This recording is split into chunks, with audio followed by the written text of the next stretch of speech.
Corona की जब दूसरी लहर आई तब किसी को भी यह अंदाज़ा नहीं था कि इसका मंजर इस कदर भयानक होगा। कोरोना की पहली लहर तो लोगों ने जैसे तैसे गुजार दिया। बाद में जब दूसरी लहर आई तो विपदा इतनी भयानक थी और मंजर इतना खौफनाक था कि हर कोई सहम गया। सांसें रुक रही थी, लगातार एक के बाद एक मौत की खबरें सामने आ रही थी और इन मौतों के लिए सिर्फ़ और सिर्फ कमी बतलाई जा रही थी तो ऑक्सीजन की। पूरे देश में, झारखंड में और उसके साथ साथ पलामू में भी यह दिन देखने को मिला। शुरुआती दिनों की बात अगर छोड़ भी दें तो बाद में स्थिति धीरे धीरे सामान्य होती गई, लेकिन इस स्थिति को सामान्य बनाने में कई लोगों का अहम योगदान रहा और इस योगदान में एक ऐसा ही नाम जुड़ता है महापौर अरुणा शंकर का, chamber of commerce and industries के अध्यक्ष आनंद शंकर जी का और इस परिवार से जुड़े और उभरते युवा चेहरे आकर्ष आनंद जी का। पलामू के लोगों ने जिस तरीके से ऑक्सीजन की कमी झेली और कई जाने गई, लेकिन बाद में जब चैम्बर की पहल से ऑक्सीजन बैंक की स्थापना की गई तो लोगों ने राहत की सांस ली और कई लोगों ने इसकी सराहना की। इस पूरे भागदौड़ को संभाल रहे हैं आकर्ष आनंद जी, हमारे साथ मौजूद हैं आज आकर्ष आनंद जी। हालांकि कैपिटल न्यूज़ ने पहले भी ऑक्सीजन बैंक की जो सराहनीय पहल थी, इस पहल को हम लोगों ने दर्शकों तक पहुंचाने का काम किया था और आपको बताया था कि किन लोगों को ऑक्सीजन दिया जा रहा है और क्या मैकेनिज़्म है। आज लगभग 5 से 6 दिन ऑक्सीजन बैंक की स्थापना की हो गई और आज फिर यह अनवरत जारी है। हम आकर्ष आनंद जी से बात करेंगे और ये समझने की कोशिश करेंगे कि क्या माहौल अभी है, शुरुआत में जब उन्होंने क्या सोचकर शुरू किया था, इन तमाम विषयों पर हम बातचीत करेंगे। आकर्ष आनंद जी, सबसे पहले तो आपका स्वागत है और पलामू की जनता की ओर से, कैपिटल न्यूज़ की ओर से आपको हम बधाई देते हैं इस सराहनीय और कारगर पहल के लिए। क्या ज़रूरत आ पड़ी थी कि ऑक्सीजन बैंक की स्थापना की आप लोगों ने सोचा, मन बनाया? देखिए, जैसा कि हम सबों को पता है कि ऐसी स्थिति आ चुकी थी कि कोरोना के मरीज़ डेली बढ़ते जा रहे थे झारखंड में, हमारे शहर में भी, और इसके वजह से ऑक्सीजन में कमी होने की वजह से उनकी डेथ हो जा रही थी और हमारे यहाँ पे ऑक्सीजन की कमी बहुत थी, ऑक्सीजन सिलेंडर नहीं मिल पा रहा था। तो हमारे चैम्बर ने ये सुझाव रखा और हमारे शहर की महापौर श्रीमती अरुणा शंकर जी से भी बात करी कि हम लोग यहाँ एक ऑक्सीजन बैंक बनाना चाहते हैं कि जिन्हें, हर वो व्यक्ति जिन्हें ऑक्सीजन की ज़रूरत है, उन्हें हम लोग निःशुल्क ऑक्सीजन प्रदान करा सके। तो हम लोगों ने इसी पहल से शुरुआत किया और आज 5वां दिन है हमारा यहाँ पे ये चलाते हुए और अभी तक मुझे लगता है कि 150 से 200 लोगों को हम लोगों ने ऑक्सीजन सिलेंडर निःशुल्क बांट चुके हैं।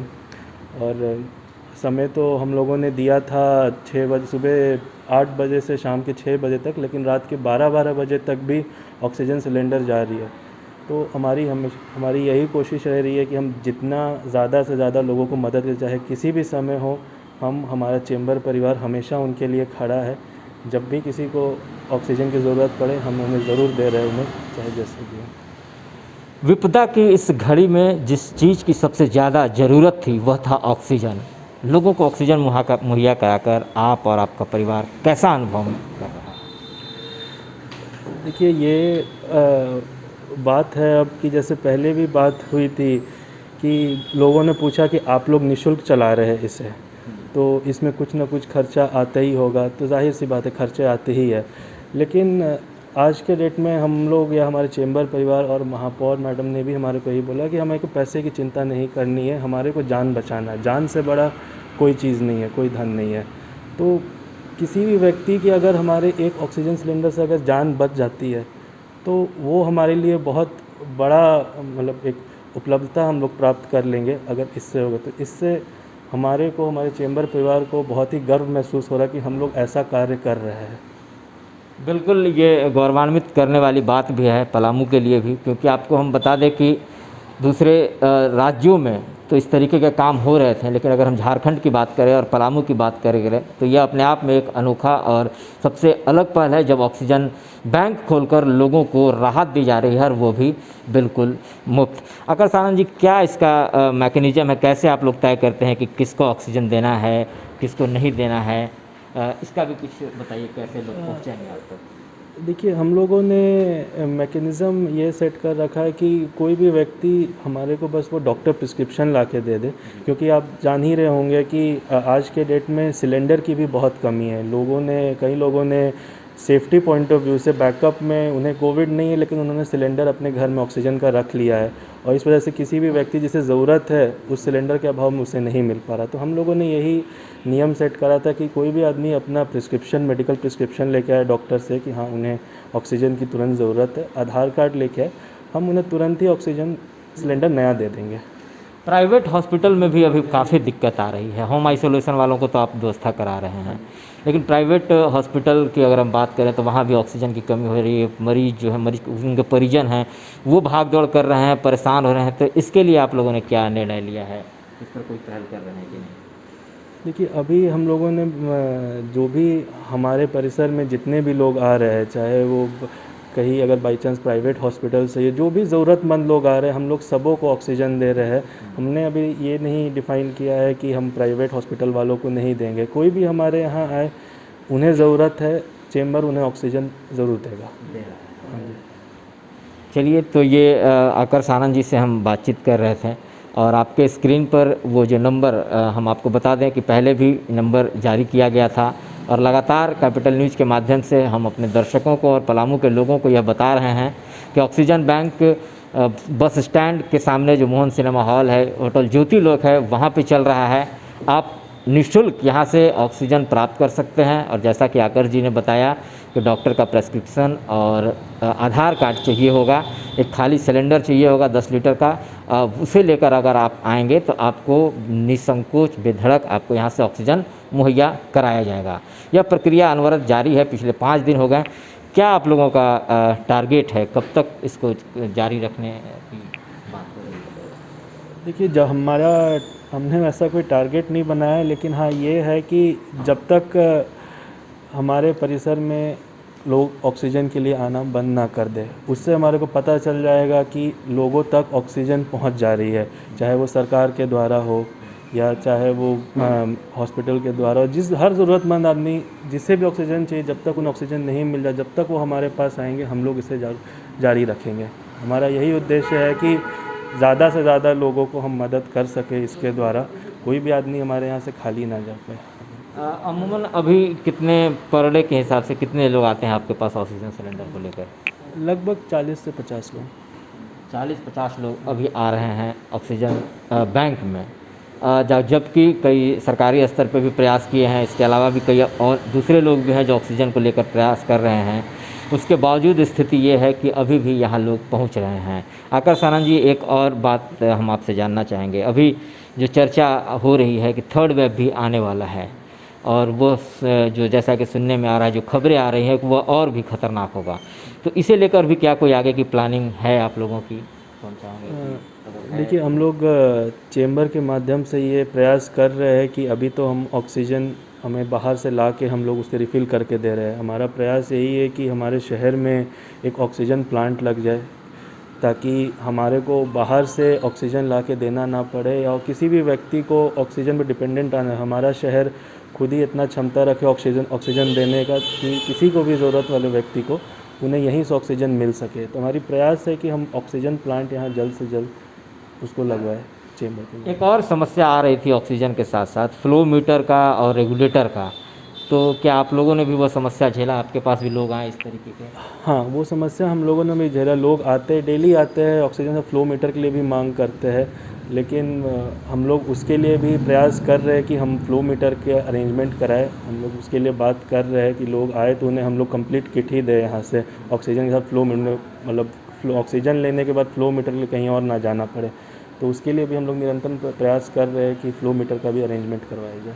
चलिए, तो ये एक अच्छी बात है कि फ्लो मीटर भी आने वाले दिनों में लोगों को मुहैया होगा, और इसके लिए प्रयासरत है चैम्बर परिवार। तो अंत में कोरोना का दौर चल रहा है, सब लोग भय और अतिक माहौल में जी रहे हैं। क्या कहना चाहेंगे पलामू के लोगों से, क्या संदेश देना चाहेंगे, कैसे रहें लोग? देखिए, मैं ये कहना चाहूँगा कि हम लोगों ने कोरोना पिछले साल भी आया था, हम लोगों ने कोरोना को पिछले साल भी हराया था और हम लोग उससे उभरे थे। इस बार भी कोरोना है। मैं बस यही बोलूँगा कि सरकार ने इसकी टीकाकरण चालू कर दिया है। मैं सभी लोगों से आग्रह करूंगा कि आप सब लोग टीका ज़रूर लगवाएं, क्योंकि उससे इम्यूनिटी बढ़ रहा है और ये कोरोना से लड़ने में बहुत ज़्यादा सक्षम है। बाकी हमारे तरफ से हो गया या सरकार के तरफ से हो गया, सभी अपने तरफ से पूरी तरह से मतलब मेहनत कर रहे हैं इस कोरोना को हराने के लिए। हाँ, इसमें जनता से मेरी बस यही अनुरोध है कि आप लोग जो सरकार द्वारा दिया गया गाइडलाइन है उसे ज़रूर फॉलो करें, क्योंकि उसे फॉलो करेंगे तभी हम इस कोरोना के चेन को तोड़ पाएंगे। आप घर से बाहर कम से कम निकले, ज़रूरत पड़ने पे ही निकले, मास्क ज़रूर पहने, हाथ ज़रूर धोए। तो ये बेसिक चीज़ें हैं, इसे हमारे को ज़रूर करना चाहिए। मेरी बस यही अनुरोध है।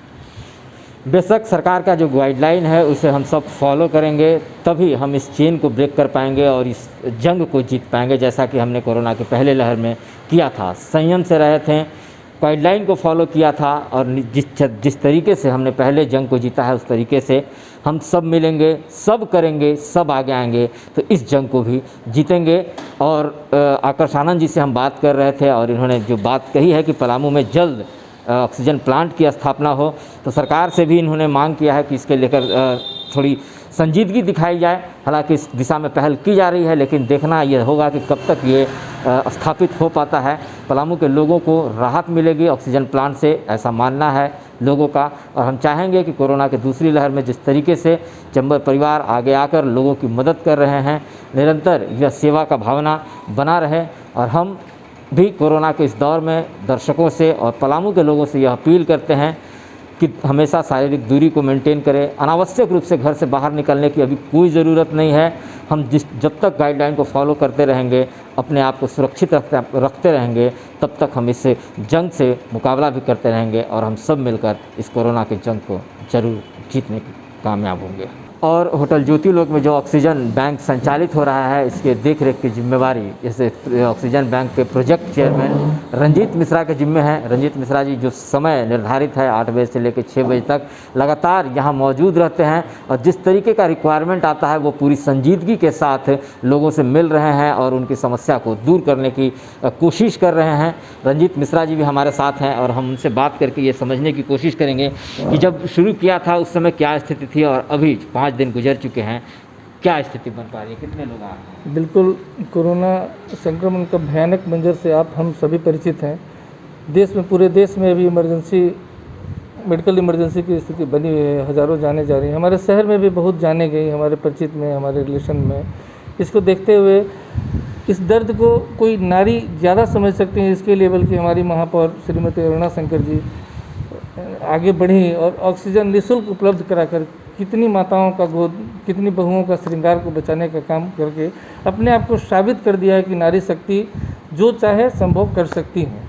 और चेंबर का इसमें सहयोग लेकर के इस काम में पुण्य का भागी बना करके उन्होंने हम लोग को भी धन्य कर दिया, इसलिए हम उनको धन्यवाद देते हैं। हम कामना करते हैं कि वो, उनका परिवार स्वस्थ रहें। इसमें जो भी आर्थिक खर्च आ रहा है हम लोग का, लगभग प्रतिदिन 100 सिलेंडर हम लोग अभी बांट पा रहे हैं।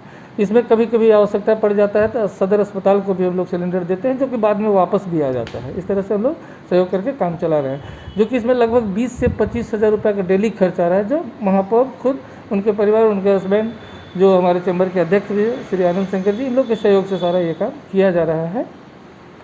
और आने वाले समय में अभी जो फ्लो मीटर का जो आप पूछ रहे थे, फ्लो मीटर का हम लोग का उसका अरेंजमेंट हम लोग कर लिए। 1-2 दिन के अंदर हमारे पास फ्लो मीटर आ जाएगा। जो भी कॉन्टेक्ट करना चाहें हम लोग के पास, बल्कि रजिस्ट्रेशन करा दें, किसी को अगर आवश्यकता है तो हम लोग को बता दें, उनका उतना हम लोग फ्लो मीटर मतलब रख देंगे, बुक करके रख देंगे। 1-2 दिन के भीतर हमारे पास ये आ भी जाएगा। आगे भी इससे संबंधित जैसे मास्क या और भी इस तरह इससे संबंधित जो कुछ भी आवश्यकता होगा उसके लिए जैसा रिक्वायरमेंट आएगा हम लोग उसके लिए प्रयास करेंगे और उपलब्ध कराते रहेंगे। समय जो आप देख रहे हैं कि 8 बजे सुबह 8 बजे से संध्या 6 बजे का दिया हुआ है। फ़ोन मेरे पास 11 बजे, 12 बजे, 1 बजे रात में भी फ़ोन आता है।